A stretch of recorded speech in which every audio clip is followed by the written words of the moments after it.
Hello मेरे प्यारे विद्यार्थियों। आचार्य सुपर 20 में एक बार फिर से आपका स्वागत है। मैं नीरज कुमार बताऊंगा एसएससी जीडी का प्रैक्टिस सेट नंबर 2, जो आप सबके लिए बहुत ही ज़्यादा महत्वपूर्ण साबित होगा। देखो, ये हिंदी के प्रैक्टिस सेट आप सबके लिए चला रखे हैं। उधर साइड हिंदी की आपकी थ्योरी की क्लास चल रही है।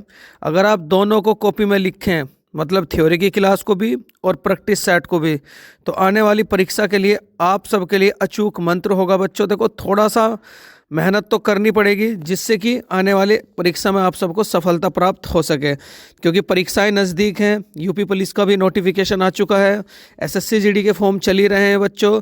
और उसके साथ साथ देखो, साइड में आपके 1 या 2 भर्ती आपको और देखने को मिल जाएगी। तो शुरू करेंगे बच्चों क्वेश्चन नंबर 1 से।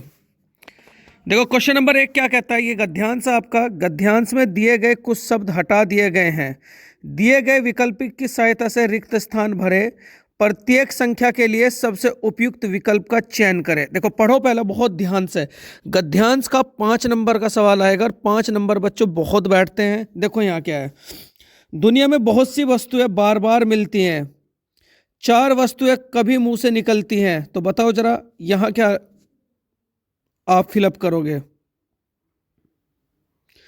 दुनिया में बहुत सी वस्तुएं बार बार मिलती हैं, 4 वस्तुएं कभी मुंह से निकलती हैं जो लौटकर नहीं आती। मतलब जो एक बार मुंह से निकल गया बच्चों, वो कभी लौटकर नहीं आता। तो इसका बिल्कुल राइट आंसर क्या हो जाएगा? Option number B. तो इसका राइट आंसर क्या हो जाएगा बच्चों? Option number B. चलो, बहुत बढ़िया। मतलब जो एक बार मुंह से निकल गया वो लौटकर थोड़ी आएगा। तो इसका आंसर क्या हो जाएगा? Option number B. नेक्स्ट है क्वेश्चन नंबर 2 है आप सबके लिए।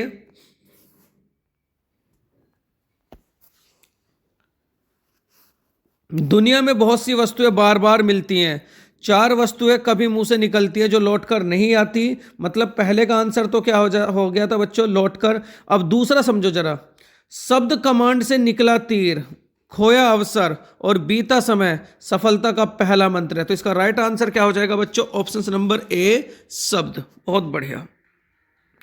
क्वेश्चन नंबर 3 है आप सबके लिए गद्यांश का।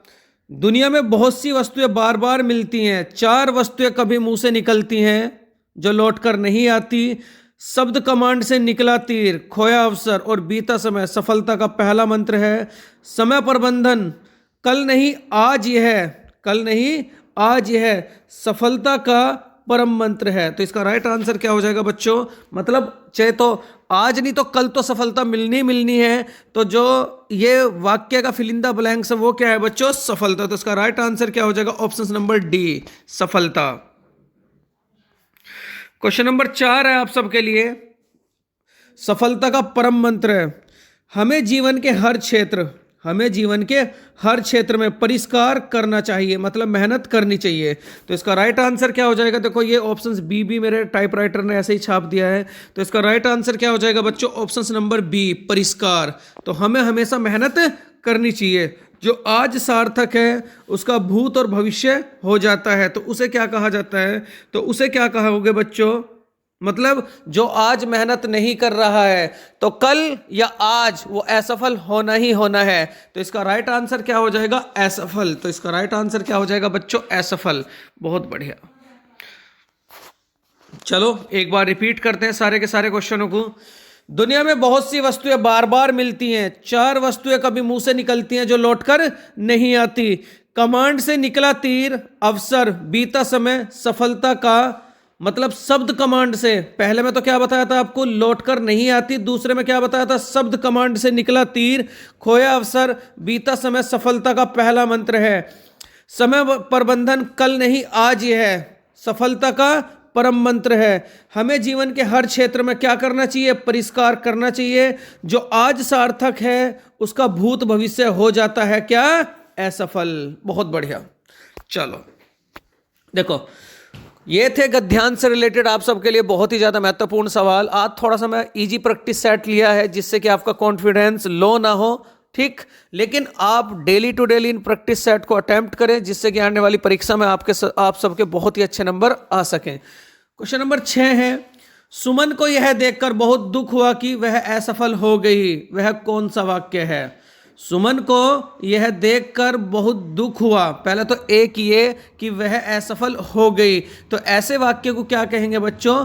मिश्रित वाक्य। तो इसका बिल्कुल राइट आंसर क्या हो जाएगा? Option number B. मतलब जिसमें एक से अधिक लाइन होगी उसे क्या कहेंगे बच्चों? मिश्रित वाक्य। तो इसका राइट आंसर क्या हो जाएगा? Option number B. बहुत बढ़िया सवाल। चलो क्वेश्चन नंबर 7 है बच्चों। देखो ये 5 या 10 मिनट की प्रैक्टिस सीरीज है। आप 5 या 10 मिनट तो आचार्य सुपर 20 के लिए निकाल ही सकते हो, जिससे कि आपके एग्जाम में आने वाली परीक्षा में बहुत अच्छा आपसे निखार आ सके। देखो परोपकार शब्द में कौन सी संधि है? बहुत बढ़िया सवाल। परोपकार शब्द में कौन सी संधि है? बताओ जरा बच्चों, अगर किसी ने संधि पढ़ी होगी तो। परोपकार में कौन सी संधि है? तो क्या कहोगे? गुण संधि। इसका राइट आंसर क्या हो जाएगा बच्चों? ऑप्शन नंबर बी, गुण संधि। कौन सी संधि? गुण संधि बच्चों। देखो नेक्स्ट क्वेश्चन है आपका क्वेश्चन नंबर 8 क्वेश्चन आप सबके लिए बहुत ही ज्यादा इंपॉर्टेंट है।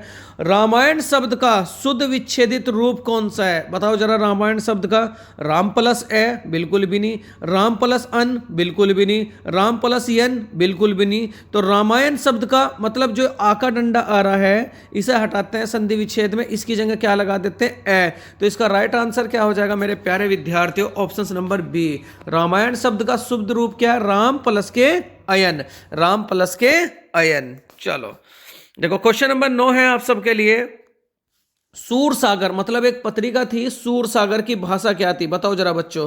ये कई बार क्वेश्चन पेपर में आ चुका है। तो सूर सागर की भाषा क्या है? तो सूर सागर की भाषा क्या है? तो क्या कहोगे? अवधी। तो इसकी भाषा क्या थी पुस्तक की? तो क्या कहोगे? अवधी। क्वेश्चन नंबर 10 है। सुंदरता शब्द का अर्थ है। मतलब देखो कल मैं आप लोगों को बताया था, संज्ञा बताई थी आज, जो आपको थ्योरी प्रैक्टिस सेट से पहले मिली है संज्ञा की। तो सुंदरता शब्द का अर्थ है मतलब जिसमें रोना, खोना, भूख, प्यास, सुंदरता, उसके बाद कंठुता, ये सारे के सारे शब्द मतलब जो हमारे मन या हमारे काम से रिलेटेड है, ये कौन से प्रकार की संज्ञा कहलाती है? तो मतलब क्या? भाववाचक संज्ञा। मतलब जिसमें मन के भाव निकलते हो उस संज्ञा को क्या कहते हैं बच्चों? भाववाचक संज्ञा। तो बताओ जरा सुंदरता शब्द का अर्थ है। तो सुंदरता जो शब्द है वो कौन सी संज्ञा के अंतर्गत आती है? तो क्या कहोगे बच्चों? भाववाचक संज्ञा के अंतर्गत। और संज्ञा कितने प्रकार की बताई थी? तो क्या कहोगे? 5। आप पहली बात तो एक बात बताओ, संज्ञा किसे कहते हैं? जिसे यानी कि जिन सारी की सारी वस्तुओं को हमारी आंखें देख सके वे सारी की सारी वस्तुओं क्या कहलाएंगी? संज्ञा। संज्ञा कितने प्रकार की है? 5 प्रकार की। 5 प्रकार की कौन कौन सी? व्यक्तिवाचक संज्ञा, जातिवाचक संज्ञा, उसके बाद क्या कहोगे बच्चों? समूहवाचक संज्ञा, उसके बाद क्या कहोगे? भाववाचक संज्ञा, और फिर क्या कहोगे? द्रव्यवाचक संज्ञा। और इनकी डिटेल मैं आप लोगों को थ्योरी की क्लास में दे रखी है। एक बार प्ले लिस्ट में जाकर के थ्योरी की क्लास जरूर अटेम्प्ट करें, जिससे कि आने वाले संज्ञा से रिलेटेड क्वेश्चन आपके गलत ना हो सके। तो इसका राइट आंसर क्या हो जाएगा सुंदरता का? तो सुंदरता का राइट आंसर क्या है बच्चों? भाववाचक संज्ञा। बहुत बढ़िया। चलो पंडित शब्द का स्त्रीलिंग रूप क्या है? पंडित शब्द का स्त्रीलिंग रूप क्या है? तो पंडिताइन तो है नहीं बच्चों। पंडितानी, पंडितानी, पंडितानी। तो इसका राइट आंसर क्या हो जाएगा? पंडितानी। चाहे बी लगा दो, सी लगा दो, डी लगा दो। आज टाइपिंग में थोड़ी सी मिस्टेक कर रखी है टाइपराइटर ने। तो इसका राइट आंसर क्या हो जाएगा बच्चों? ऑप्शन नंबर बी, पंडितानी। पंडित का विलोम शब्द क्या है? तो क्या कहोगे? पंडितानी।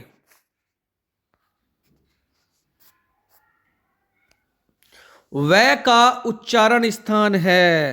देखो अभी कल आपको जो व्याकरण थी उसकी थ्योरी की क्लास दी थी और वहां से देखो एक क्वेश्चन टपक पड़ा।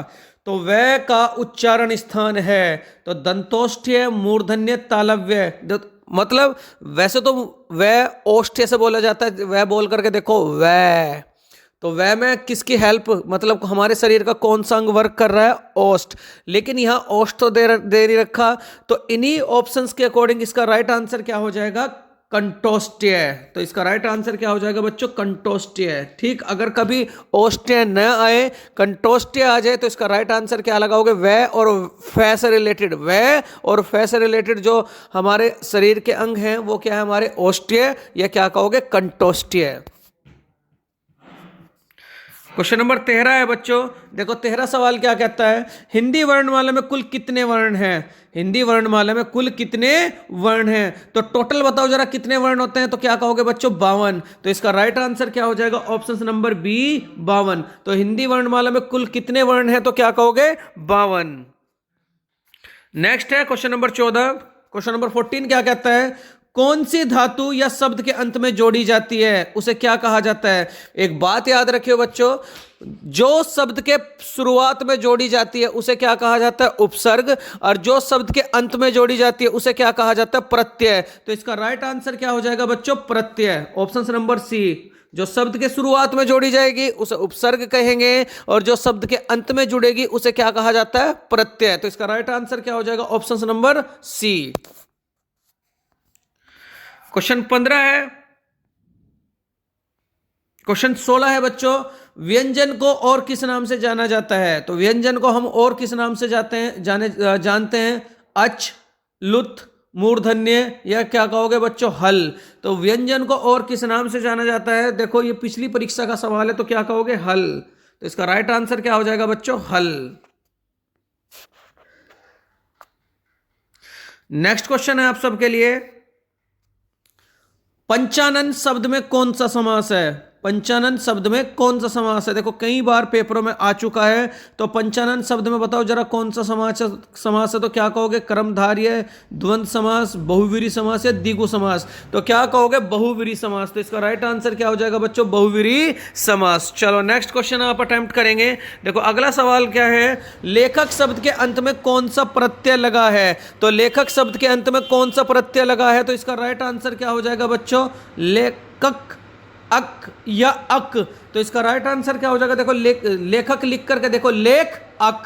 तो इसका राइट आंसर क्या हो जाएगा? ऑप्शन नंबर सी बच्चों। बहुत बढ़िया, बहुत बढ़िया बच्चों। देखो क्वेश्चन नंबर 19 है। क्वेश्चन नंबर 19 क्या कहता है? मौन का विलोम शब्द कौन सा है? तो मौन का विलोम शब्द बच्चों क्या होगा? देखो सिकरी नहीं होगा, अमून नहीं होगा, खुशी नहीं होगा, तो क्या कहोगे? विकारी। तो मौन का विलोम शब्द क्या है बच्चों? विकारी। तो मौन का विलोम शब्द क्या है बच्चों? विकारी। तो इसका राइट आंसर क्या हो जाएगा? ऑप्शन नंबर सी। कॉपी में लिखें, क्योंकि जब एक बार आप लोग कॉपी में लिख लोगे तो आपकी बहुत ही अच्छे से प्रैक्टिस हो जाएगी। 15 दिन में एक बार, क्वेश्चन नंबर 20 है, 15 दिन में एक बार छपने वाली पत्रिका को कहा जाता है। तो 15 दिन में जो एक बार छपती है पत्रिका उसे क्या कहेंगे बच्चों? पाक्षिक पत्रिका। जो वर्ष में छपेगी उसे वार्षिक पत्रिका, जो माह में छपेगी उसे मासिक पत्रिका, जो सप्ताह में छपेगी उसे साप्ताहिक पत्रिका, और जो 15 दिन के अंदर छपेगी बच्चों उसे क्या कहेंगे? पाक्षिक पत्रिका। तो इसका राइट आंसर क्या हो जाएगा? ऑप्शन नंबर सी मेरे प्यारे विद्यार्थियों। देखो मेरे प्यारे विद्यार्थियों, ये था आप लोगों का 12 या 13 मिनट का सेशन। अगर आप हर रोज इन क्वेश्चनों को कॉपी में लिखते हो और हर रोज इनकी अच्छे से प्रैक्टिस करते हो तो यहां से आपका एग्जाम बहुत ही अच्छा बिल्कुल हल हो जाएगा प्यारे विद्यार्थियों। अगर मेरी ये वीडियो या मेरा ये कंटेंट आप लोगों को अच्छा लगा हो तो मैं आशा करता हूं मेरे प्यारे विद्यार्थियों इस चैनल को आप लाइक करेंगे, शेयर करेंगे, सब्सक्राइब करेंगे। Thank you for watching this video मेरे प्यारे विद्यार्थियों। नमस्कार।